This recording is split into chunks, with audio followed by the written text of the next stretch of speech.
il faut imaginer qu'on a les lèvres autour de la brossette, les dents non serrées, donc décontractées. On commence au départ en fonction du ressenti, soit à la base de la dent. Ainsi, le mouvement vertical reproduit un mouvement égal à l'acte de croquer, l'acte de croquage.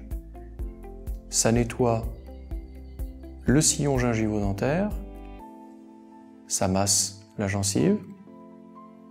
Le mouvement vertical pénètre dans les espaces interdentaires.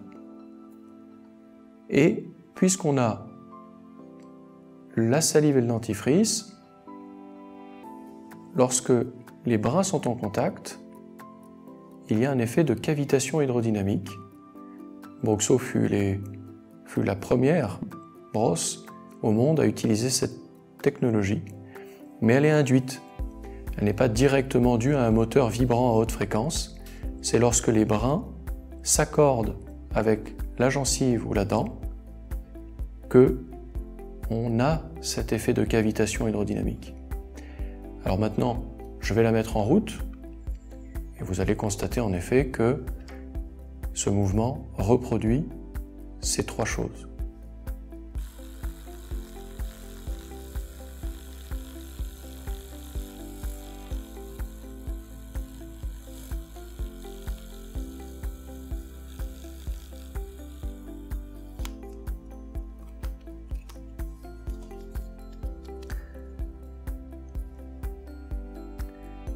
Les faces les plus compliquées à nettoyer sont celles qui regardent donc vers la langue et vers le palais. Et là, vous pourrez le constater, la petite tête permet au brin d'être en contact et de nettoyer toujours dans le sens naturel de l'implantation des dents afin de pénétrer dans les espaces interdentaires. Comme les brins oscillent à la verticale, vous n'avez pas à bouger la brossette.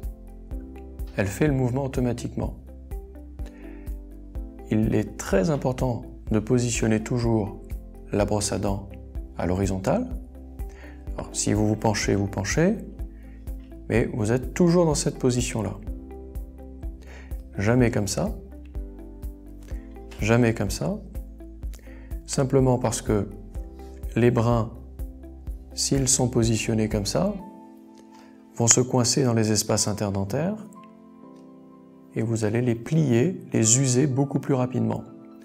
Et aussi parce que ce n'est pas du tout efficace de positionner un mouvement vertical dans ce sens. Voilà. Le but étant que les brins suivent systématiquement l'implantation naturelle de la dent, ce que permet de faire efficacement cette brossette sur les faces externes et internes et occlusiales. On peut donc, par différentes techniques, s'adapter aux besoins de chacun. Quelqu'un qui souhaite stimuler directement sa gencive pourra le faire dès les premiers jours. Celui qui, au ressenti, sent que c'est vraiment désagréable, il positionnera les brins à la base de la dent. Comme le mouvement reproduit un mouvement égal à l'acte de croquer, c'est comme quand on croque dans une pomme, la gencive sera stimulée aussi. Et on fait le dessus de la dent et derrière. Pour la première utilisation, mon conseil, c'est de faire une expérience dans la paume de la main. Ça permet d'avoir visuellement une représentation visuelle de ce qu'on doit reproduire en bouche.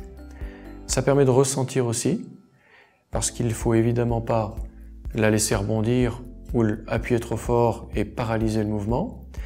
Et ici, on ressent bien les choses. Donc, je vais vous montrer. Il faut juste la pression, juste ce qu'il faut, pas trop, de manière à ce que les bras soient en contact. En bouche, il y a la salive, ça glisse davantage. Mais là, dans la paume de la main, ça permet de voir. Donc là, je la mets en route. Si je la laisse rebondir, ça fait ça. C'est pas agréable. Si j'appuie trop fort, la sécurité se met en marche, elle ne bouge plus. Donc il faut juste la bonne pression. Et vous le constaterez, tout autour, cette vibration pénètre dans les tissus, stimule, augmente la circulation sanguine. Voilà. Donc ça, c'est la première étape. Commencez toujours par cet essai, pour se familiariser avec l'appareil, la position 1, 2, 3, voilà. Pour les personnes très sensibles, qui ne supportent pas dès les premiers jours ou dès les premières semaines une stimulation directe, donc les bras dirigés comme ça, il est possible de masser en douceur en utilisant la longueur du bras. Dans ce cas, on incline de cette manière les bras, 45 degrés environ, pas parallèle. Si on est parallèle, le plastique ici va tapoter la dent ou la gencive, ça sera désagréable. Il est donc important de l'incliner légèrement. Et quand on est dans cette position, on commence vraiment tout en bas, et on remonte et on plaque la longueur des bras. Et donc on imagine, la brosse cherche à faire ça. Donc c'est comme si c'était un doigt qui massait la gencive. Il faut remonter progressivement. Quand on est au niveau du sillon gingivo-dentaire, on reste un petit moment, ça le nettoie. On continue à monter, les espaces interdentaires sont nettoyés intégralement. L'effet de cavitation hydrodynamique permet un nettoyage au-delà de l'extrémité des bras, d'où l'intérêt de garder la salive et le dentifrice en bouche, un liquide. Vous restez un petit moment sur la partie occlusiale, la mastication. Donc là, on nettoie correctement ici. Et pour plus de confort, surtout au début, on peut arrêter la brosse, la mettre à l'arrêt, donc, la repositionner de l'autre côté, et on fait pareil. On remonte lentement jusqu'à arriver sur les faces occlusiales. Dans cette position, ne redescendez jamais. Ne redescendez jamais. Pourquoi ? Parce que vous allez vous faire mal. Les bras regardent vers le bas, il ne faut jamais redescendre. Pour l'arcade du haut, même principe.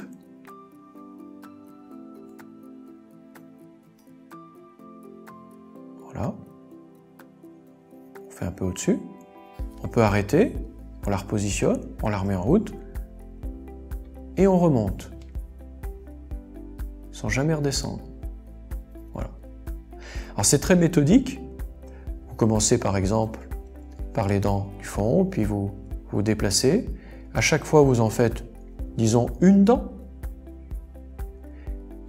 Et le massage, le nettoyage à la base de la dent, sous le liseré gingival, les interstices, les faces visibles, les faces occlusiales, tout est fait. Donc c'est très très méthodique.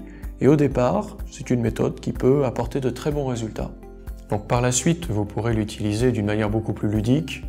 Il ne sera peut-être pas forcément nécessaire de suivre strictement ce protocole de nettoyage, mais au départ, c'est une méthode qui apporte de bons résultats.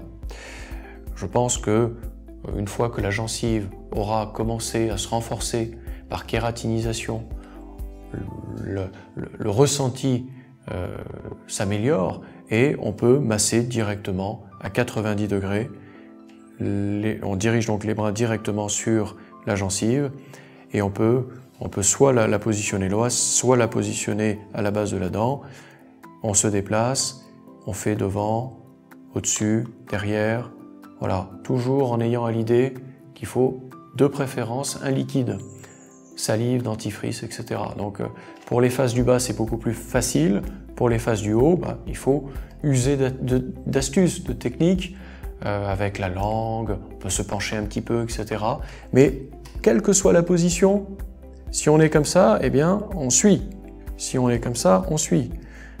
Mais on ne se met jamais dans une position comme ça ou comme ça.